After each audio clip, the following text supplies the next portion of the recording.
انتقام۔ بلا شبہ خداوند عالم نے اپنی اطاعت کے بدلے ثواب اور اپنی معصیت کے بدلے عقاب اس لیے رکھا ہے تاکہ وہ اپنے بندوں کو سزا سے دور رکھ کر انہیں بہشت میں داخل کر سکے۔ اے لوگو، لازم ہے کہ خدا تمہیں نعمت کی فراوانی کے وقت اسی طرح ہراساں دیکھے جس طرح وہ تمہیں سزا کے وقت خوفزدہ دیکھتا ہے۔ نعمتوں کی مستی میں ڈوبے رہنے سے بچے رہو اور بلاؤں کی سختی سے ڈرو۔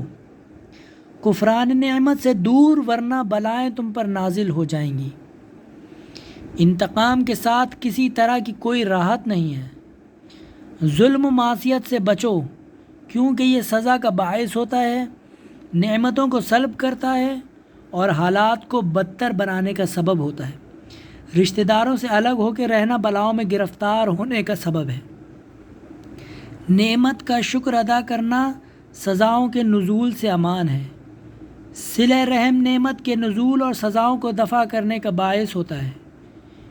یتیموں اور کنیزوں پر ظلم نزول عقوبت اور سلب نعمت کا باعث ہوتا ہے۔ کھلے عام اللہ تعالیٰ کی معصیت کرنے سے سزائیں جلدی نازل ہوتی ہیں۔ انتقام میں جلد بازی لئیموں کا شیوا ہے۔ قدرت مند کا بدترین عمل انتقام ہے۔ ہر ظالم کے لیے انتقام ہے۔ جس نے مجرم سے انتقام لیا تو گویا اس نے دنیا میں اپنی فضیلت کھو دی اور ثواب اخروی سے بھی ہاتھ دھو بیٹھا۔